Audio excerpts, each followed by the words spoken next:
Everyone, हम बात कर रहे थे 19 टू 21st सेंचुरी सल्तनत काल पर हमने बात कर ली थी। नेक्स्ट जो हमारी बात है मुगल काल पर आती है। मुगल काल में जो है भारत में वैदिक कालीन समाज में स्त्रियों को बहुत ही आदरपूर्ण स्थान प्राप्त था। वैदिक युग की समाप्ति के साथ ही स्त्रियों की दशा में बहुत ज़्यादा परिवर्तन भी होने लगा, उनकी स्वतंत्रता का अपहरण होने लगा। एक कन्या के रूप में अपने माता पिता, पत्नी के रूप में अपने पति के साथ विधवा होने पर पुत्र के साथ उन्हें रहना पड़ता था। स्वयं भगवान बुद्ध ने भी स्त्रियों को अपने भिक्षु संघ में सम्मिलित होने की आज्ञा नहीं दी थी, क्योंकि भारत में इस्लाम के आगमन के साथ ही भारतीय समाज में अनेक क्रांतिकारी परिवर्तन आए। इसमें जो बहुत ज़्यादा विशेष अगर जो हम बात करें, सबसे पहला था पर्दा कन्वेंशन, पर्दा प्रथा। भारत में जो प्राचीन काल में पर्दे की प्रथा नहीं थी और मुस्लिम के आगमन के साथ ही इसका प्रसार हुआ, तो उनकी मातृभूमि अरब और तुर्किस्तान में पर्दा प्रथा बहुत ज़्यादा प्रचलित थी। यह आवश्यक था कि एक विदेशी देश में इस पर काफ़ी जोर दिया जाता था। पर्दे के संबंध में अकबर ने भी लिखा था कि यदि कोई नवयुवती विवाहिता सड़कों पर बाजार में बिना पर्दे के घूमती है, तो उस पर्दे का उल्लंघन करती है, तो उसे वेश्यालय में ले लिया जाए। हिंदुओं में पर्दा प्रथा का प्रचलन मुस्लिमों के प्रभाव के कारण ही था, क्योंकि उन्हें अपनी स्त्रियों की रक्षा करने से उद्देश्य से पर्दे प्रथा को अपनाया। वे अपनी सामाजिक पवित्रता पर कोई आंच नहीं आने देना चाहते थे। All the women of fashions in India are closely preserved to their husband, who forbid them the very right to strangers। जो भारत में समस्त संपन्न हैं, संस्कृत महिलाएं भी अपने पति, जो कि उन्हें किसी अपरिचित व्यक्ति से भी बात भी नहीं करने देता था, चाहे उनका उनसे कितना भी घनिष्ठ संबंध हो। और जो राजपुताना है उसमें इतनी अधिक ये जो पर्दा प्रथा है वो नहीं थी। नेक्स्ट जो हम बात करते हैं साधारण तथा निम्न वर्ग में पर्दा प्रथा। नो पर्दा प्रथा, custom in common and lower class. मध्यम वर्गीय जो परिवार हैं उन्होंने कट्टर प्रथा का अनुसरण नहीं किया था। हिंदू युवतियों को घर से बाहर निकलने की स्वतंत्रता थी। वो अपने पति तथा संबंधियों के साथ घर के साथ बाहर जाती थी और खुली हवा का आनंद लेती थी। उनका ऐसा नहीं था कि जैसे मुस्लिम परिवार की औरतें हैं उनकी तरह वो पूरे शरीर को ऊपर से नीचे तक ढक लेती थी, बल्कि वो सिर पर एक दुपट्टा लेकर बस इसी तरह से वो इसी को अच्छा उनकी नज़र में समझा जाता था। अगर हम बात करें तो एक अद्भुत विचार भी है इस बात पर कि राजपूत इतिहास में भी हमें मुस्लिम संपर्क के पूर्व पर्दे का कोई उल्लेख नहीं मिलता। वास्तव में जो राजपूत स्त्रियां हैं वो 14वीं शताब्दी तक युद्धों तथा दूसरे कार्यों में भाग लेती थी। भारत के उन भागों में भी, विशेषकर दक्षिण प्रदेश अगर हम बात करें, तो मुस्लिम प्रभाव वहां पर भी पर्दा प्रथा बिल्कुल नहीं थी। नेक्स्ट हम बात करते हैं बर्थ ऑफ गर्ल, कन्या का जन्म अशुभ। मध्यकालीन जो भारत है उसमें विशेषकर राजपूत परिवारों में कन्या का जन्म शुभ नहीं माना जाता था। जो कर्नल टाडू हैं उनके अनुसार भी वो दिन श्रापित होता था जिस दिन एक कन्या का जन्म होता है। ज्यादा जो कन्याएं उनको जन्म देने वाली स्त्रियों को हीनता की दृष्टि से देखा जाता था और कभी कभी उसे तलाक भी दे दिया जाता था। नेक्स्ट हम बात करते हैं वुमेन एज ए मदर। मध्यकालीन भारत में जो साधारण स्त्री है उसकी दशा भी किसी प्रकार की रही हो, किंतु एक माता के रूप में उसे ज्यादा सम्मान प्राप्त था। उसकी संतान है उसकी आज्ञा का पालन करना ही होता था। इस संबंध में भी अपस्तंभा का भी कथन है कि माँ के रूप में स्त्री सर्वोत्तम और बच्चों की श्रेष्ठतम शिक्षक है। नेक्स्ट हमारा पॉइंट है business and economic position of women. स्त्री की जो आर्थिक स्थिति तथा व्यवसाय, धन तथा संपत्ति के दृष्टिकोण से अगर हम देखें तो हिंदू स्त्रियों की अपेक्षा मुस्लिम स्त्रियों की दशा कहीं अधिक संतोषजनक थी। मुस्लिम स्त्रियों को पिता की संपत्ति में पुत्री के समान ही भाग प्राप्त होता था। उसे विवाह के पश्चात अपनी संपत्ति प्राप्त करने का भी अधिकार था। ये बातें इस बात का ठोस प्रमाण थी कि मुस्लिम स्त्रियों की दशा बहुत संतोषजनक थी। साधारणतः अगर हम बात करें तो भारतीय स्त्रियां जो है वो घर के कामों में ही व्यस्त रहती थी बहुत ज़्यादा, क्योंकि किसान और निम्न वर्ग की जो स्त्रियां हैं वो अपने पति को उसके कार्य में बहुत ज़्यादा सहायता करती थी। सूरत की जो स्त्रियां हैं ऊनी तथा रेशमी वस्त्र बुनने के कार्य में बहुत ज़्यादा कुशल थी। नेक्स्ट हम बात करते हैं वुमेन कंट्रीब्यूशन इन एजुकेशन। शिक्षा के क्षेत्र में स्त्रियों का योगदान। यद्यपि इस काल में पर्दा प्रथा को कठोरता से पालन किया जाता था, परंतु फिर भी अगर हम बात करें तो स्त्री शिक्षा का प्रचार था। उच्च वर्गीय जो स्त्रियां न केवल विदुषी ही थी वरन वो कला और साहित्य का संरक्षण भी प्रदान किया। इनमें से अनेक जो लेखिकाएं भी थी 16वीं और 17वीं शताब्दी में शिक्षा और साहित्य के क्षेत्र में इनका बहुत अधिक प्रभाव था। नेक्स्ट हम बात करते हैं वुमेन कंट्रीब्यूशन। स्त्रियों में जो शासन क्षेत्र में योगदान है, मुगल काल में जो स्त्रियां थी वो बहुत ज्यादा महत्वपूर्ण योगदान दिया। अकबर की मुख्य आया थी जो महाम अंगा थी। रानी दुर्गति जी जो कि एक चंदेल राजकुमारी थी ने गढ़ गोविंद पर शासन किया था। नेक्स्ट हम बात करते हैं आइडल करेक्टर। अगर हम बात करें हिंदू स्त्रियों का आदर्श चरित्र और जौहर प्रथा, तो मुगल कालीन भारत में स्त्रियों के आदर्श चरित्र को बहुत अधिक महत्वपूर्ण स्थान प्राप्त था, क्योंकि अनेक विदेशी यात्रियों ने उनके चरित्र को बहुत अधिक प्रशंसा में बताया है क्योंकि वो प्रतिव्रता भी है और आदर्श नारी भी होती है। और पति के निधन हो जाने पर सती होना अथवा विधवा के रूप में एक आदर्श रूप से अपने सतीत्व की रक्षा करना ही बहुत उनके लिए कोई मुश्किल बात नहीं थी। यही उन्हें वीर रमणियों का भी साहस था। वे रणभूमि में हंसते हंसते वीर सपूतों को भी भेज देती थी। अपने पति की युद्ध में पराजय हो जाने पर राजपूत रमणियां जौहर किया करती थी। जौहर के कारण राजपूत रमणियों को विश्वास के जो विश्व है उसके इतिहास में महत्वपूर्ण स्थान बहुत ज्यादा प्राप्त था। अपनी आत्मकथा अगर तुझके जहांगीरी में जहांगीर ने भी लिखा है कि जौहर प्रसिद्ध और पवित्रता की अग्नि है। नेक्स्ट हम बात करते हैं ब्रिटिश काल की। जो ब्रिटिश काल है उससे हमारा 18वीं शताब्दी के अंतिम वर्षों से लेकर जो स्वतंत्रता से पूर्व तक का समय है वो आता है। उसमें समाज सुधार के बहुत अधिक प्रयत्न किए गए। स्त्रियों की जो और स्थिति है उसमें सुधार करने के लिए बहुत अधिक व्यवहारिक परिवर्तन नहीं किए गए थे। अपने हितों को पूरा करने के लिए स्त्रियों को शोषित बने रहना अंग्रेजों के लिए भी बहुत अधिक लाभप्रद था। सबसे पहले हम बात करते हैं सामाजिक क्षेत्र की। अगर हम बात करें तो स्त्रियों को शिक्षा प्राप्त करने का, स्वतंत्र रूप से अपने अधिकारों की मांग करने का और व्यवहार के नियमों में किसी प्रकार का भी परिवर्तन करने का अधिकार नहीं था। स्त्रियों में अज्ञानता इस सीमा तक बढ़ गई थी कि स्वतंत्रता के पहले तक स्त्रियों में साक्षरता का प्रतिशत अगर हम 6 से भी कम था। यह शिक्षा भी केवल काम चलाऊ ही थी, ज़्यादा हम इसमें बात नहीं कर सकते क्योंकि इसी भी स्त्री द्वारा बाल विवाह और पर्दा प्रथा का विरोध करना उसके चरित्र के लिए कलंक समझा जाता था।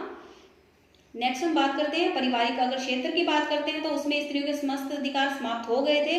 सैद्धांतिक रूप से स्त्री परिवार के सभी कार्यों की संचालिका थी, लेकिन व्यवहार में यह सभी अधिकार परिवार के पुरुषकर्ता को प्राप्त हो गए। स्त्री का विवाह बहुत छोटी आयु में कर दिया जाने लगा। उसका जीवन आरंभ में ही परंपरागत निषेध और रूढ़ियों से युक्त हो गया क्योंकि वैदिक काल की सामग्री में अब सब सास की सेविका बन गई। परिवार में स्त्री का एकमात्र कार्य बच्चों को जन्म देना और पति के सभी संबंधियों की सेवा करना ही रह गया था।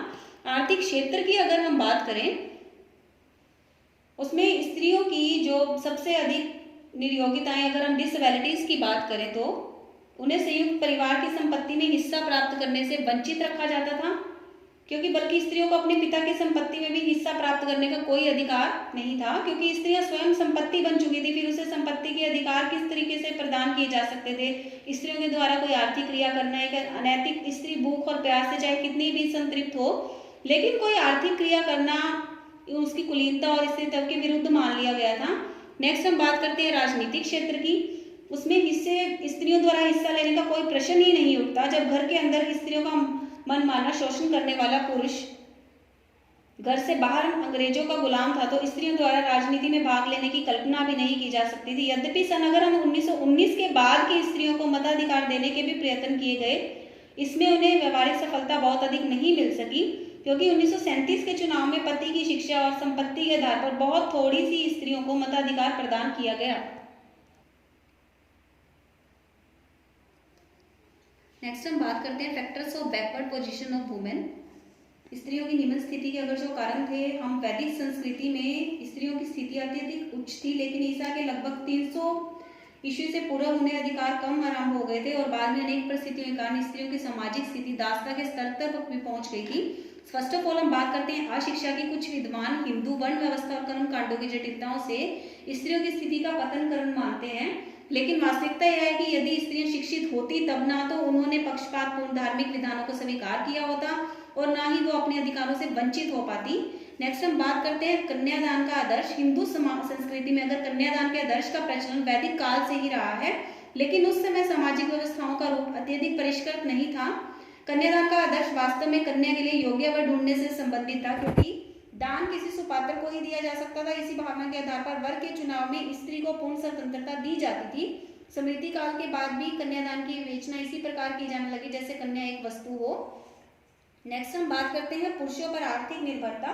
उत्तर वैदिक काल के पश्चात से स्त्रियों के संपत्ति के अधिकार पर अगर समाप्त हो जाने के कारण वे अपनी आवश्यकताओं की पूर्ति के लिए पुरुषों पर निर्भर हो गई थी। ऐसी स्थिति में उनमें परिवार के सदस्यों द्वारा शोषण होने पर परिवार की सदस्य को नहीं छोड़ सकती थी, क्योंकि अगर जो उच्च जातियों की अपेक्षा निम्न जातियों में स्त्रियों की सामाजिक स्थिति जो है इतना हास नहीं हुआ, क्योंकि वो पुरुषों की दया पर इतना अधिक निर्भर रही और क्योंकि आर्थिक निर्भरता ही व्यक्ति को सब कुछ सह लेने के लिए बाध्य करती है। नेक्स्ट हम बात करते हैं संयुक्त परिवार व्यवस्था जो है वो इस तरह से थी कि स्त्रियों को स्वतंत्रता और संपत्ति अधिकार देकर किसी प्रकार को सुरक्षित नहीं रखा जा सकता था। इसके फलस्वरूप संयुक्त परिवारों ने अनेक गाथाओं और धार्मिक आदेशों के आधार पर स्त्रियों को यह विश्वास दिलाया कि पति के क्रोधी, पापी और दुराचारी होने पर भी उसे देवता के रूप में ही पूजा करना ही स्त्री का धर्म था। नेक्स्ट हम बात करते हैं, अगर हम बाल विवाह की बात करें तो बाल विवाह भी स्त्रियों की निम्न स्थिति का एक प्रमुख कारण है। छोटी आयु में ही विवाह हो जाने के कारण स्त्रियां ना तो शिक्षा कर पाती थी और ना ही समाज की मौलिक संस्कृति को समझकर अपने अधिकारों की मांग कर सकती थी। अल्प आयु से ही उन्हें पति की उचित और अनुचित आज्ञाओं का पालन करने की सीख मिली। उनका यही पर्यावरण एनवायरमेंट उनका इस तरीके से बना दिया गया कि वो किसी बात को सोच ही नहीं सकती थी। अगर अनेक बच्चों की मां बन जाने के कारण वे अपने आप को पूरी तरह असमर्थ और संयुक्त परिवार पर ही आश्रित रह पाती थी। नेक्स्ट हम बात करते हैं वैवाहिक कुरीतियों पर। अनेक जैसे वैवाहिक कुरीतियां बहुत ज्यादा है। अंतर्विवाह, कुलीन विवाह, विधवा विवाह, दहेज प्रथा जो कि निमन बनाने में इन्होंने काफी योग दिया है। इन प्रथाओं के कारण समाज और परिवार जो है एक भार के रूप में समझा जाने लगा है। योग्य वर का चुनाव भी बहुत कुछ भी महत्व नहीं रह गया था। इस परिस्थिति में वर पक्ष के कारण व्यक्ति को भी स्त्री को एक लाभप्रद वस्तु के रूप में ही देखा जाने लगा था। लास्ट हम बात करते हैं मुसलमानों के जो आक्रमण है।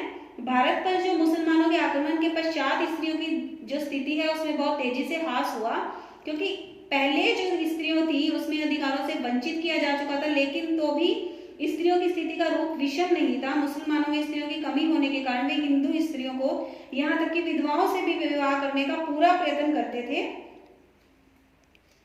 नेक्स्ट अगर हम बात करें attempts of Indian British government की, भारतीय ब्रिटिश सरकार के जो प्रयास हैं वो वस्तुतः मतलब कि ब्रिटिश सरकार जो भारतीय समाज और धर्म में हस्तक्षेप बिल्कुल नहीं करना चाहती थी, क्योंकि आगे चलकर जो अंग्रेजी भाषा और साहित्य से प्रभावित होकर एक नए वर्ग का जन्म हुआ था जो आधुनिक भारत के विकास के लिए अंग्रेजी शिक्षा को ही आवश्यक मानता था। सबसे पहले अगर हम बात करें तो स्त्री प्रथा पर प्रतिबंध। मुस्लिम काल में यह प्रथा बहुत अधिक चल पड़ी थी। हिंदू महिलाएं अपने पति की मृत्यु के पश्चात ही उसी की चिता में जलकर आपको सती करने लगी। परम में विधवा इस प्रकार के अनुच्छेद स्वेच्छा से जलती थी, परंतु आगे चलकर महिला को उसके पति के साथ सती होने पर मजबूर किया जाने लगा। उन्हें धर्म के नाम पर उत्सव का रूप धारण कर लिया। वस्तुतः अगर हम बात करें अंग्रेजी सरकार की तो इस कुप्रथा के विरुद्ध कार्यवाही उनको करनी पड़ी, क्योंकि 1879 में ईस्वी में अगर लॉर्ड विलियम बेंटिंक ने सती प्रथा को बहुत बुरा तथा क्रूर समझकर बंद कर दिया गया था। इसके विरुद्ध कानून बनाया गया और घोषणा की गई कि जो महिला को सती होने के लिए उकसाएगा या सती होने की आज्ञा देगा या सती होने के लिए विवश करेगा तो उसे मृत्यु दंड दिया जाएगा। नेक्स्ट हम बात करते हैं विधवा विवाह अधिनियम, विडो रीमैरिज जो एक्ट होता है। विधवा महिलाओं के पूर्ण विवाह का समाज में निषेध था आजीवन। इस स्थिति में अगर सुधार लाने के लिए बुद्धिजीवी वर्ग का अगर हम बात करें तो गवर्नर जनरल लॉर्ड डलहौजी ने विधवा पुनः विवाह अधिनियम 1856 ईस्वी में लागू किया था। नेक्स्ट हम बात करते हैं बाल विवाह की। 1872 ईस्वी में विशेष विवाह अधिनियम स्पेशल मैरिज जो एक्ट है पारित हुआ, जो आगे चलकर 1929 में बाल विवाह नियंत्रण अधिनियम के चाइल्ड मैरिज जो है के रूप में संशोधित हुआ। इस अधिनियम में लड़की और लड़कियों के विवाह हेतु आयु निर्धारित कर दी गई ताकि उनकी जो अल्प आयु के विवाह है वो अवैध माने जाएं। नेक्स्ट हम बात करते हैं विवाहित महिला संपत्ति अधिनियम जो मैरिड वुमेन है प्रॉपर्टी एक्ट। विवाहिता महिलाओं को पूर्व में अपने पति की संपत्ति पर कोई भी अधिकार नहीं था, जिसके कारण वे पति पर विधवा होने पर भी परिवार के अन्य पुरुष सदस्यों पर आर्थिक रूप से निर्भर रहती थी। स्थिति में अगर हम सुधार है तो बात करें तो 1874 यानी कि 74 ईस्वी में विकसित महिला संपत्ति अधिनियम पारित किया गया, जिसके अनुसार परिवार की संपत्ति पर महिलाओं को अधिकार दिया गया। नेक्स्ट हम बात करते हैं अंतर जातीय विवाह। इंटरकास्ट मैरिज जो है, जाति व्यवस्था के कारण अंतर जातीय विवाह निषिद्ध थे, जबकि उसमें बहु विवाह, मेल विवाह कुप्रथाएं बहुत ज्यादा प्रचलित थी। 1872 ईस्वी में केशव चंद्र सेन के 1872 ईस्वी के केशव चंद्र सेन के आग्रह पर सरकार ने सिविल मैरिज एक्ट पारित किया था, जिसके अनुसार अंतर जातीय विवाह वैध हो गया था, जिसमें इस अधिनियम द्वारा बाल विवाह पर भी नियंत्रण हुआ, क्योंकि लड़के व लड़की दोनों की आयु क्रमशः 18 व 14 वर्ष नियत कर दी गई। लास्ट हम बात करते हैं बालिका वध निषेध।